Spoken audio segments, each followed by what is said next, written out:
I'm Matthew Kelly, and welcome back to Radical and Relevant, where we are exploring the genius of the gospel, the genius of Jesus, the genius of his life and teachings, the genius of Catholicism, and looking for a word, a phrase, or an idea so that we can take today's gospel and anchor the activity of our day in the gospel teaching.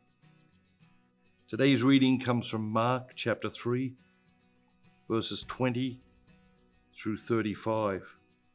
Then Jesus went home, and the crowd came together again, so that they could not even eat. And when his friends heard it, they went out to seize him, for they said, "He is beside himself." And the scribes who came down from Jerusalem said, "He is possessed by Beelzebul, and by the prince of demons he casts out the demons." And he called them to him and said to them in parables, "How can Satan cast out Satan? If a kingdom is divided against itself, the kingdom cannot stand. And if a house is divided against itself, that house will not be able to stand. And if Satan has risen up against himself and is divided, he cannot stand, but is coming to an end. But no one can enter a strong man's house and plunder his goods unless he first binds the strong man. Then indeed he may plunder his house. Truly I say to you, all sin will be forgiven the sons of men, and whatever blasphemies they utter. But whoever blasphemes against the Holy Spirit never has forgiveness, but is guilty of an eternal sin. For they had said, he has an unclean spirit. And his mother and his brethren came, and standing outside they sent to him and called him. And a crowd was sitting about him, and they said to him, "Your mother and your brothers are outside asking for you." And he replied, "Who is my mother? Who are my brothers?" And looking around on those who sat about him, he said, "Here are my mothers and my brethren.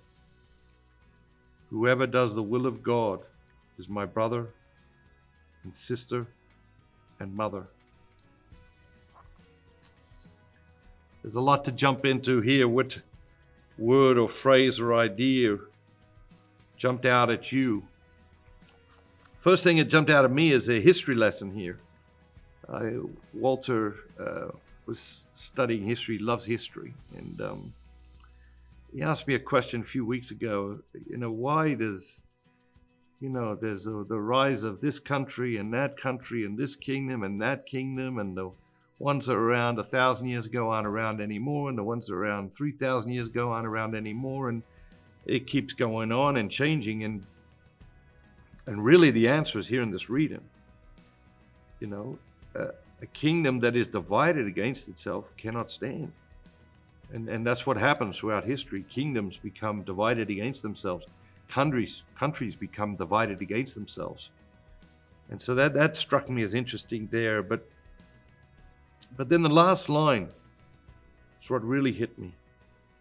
Whoever does the will of God is my brother, my sister, my mother.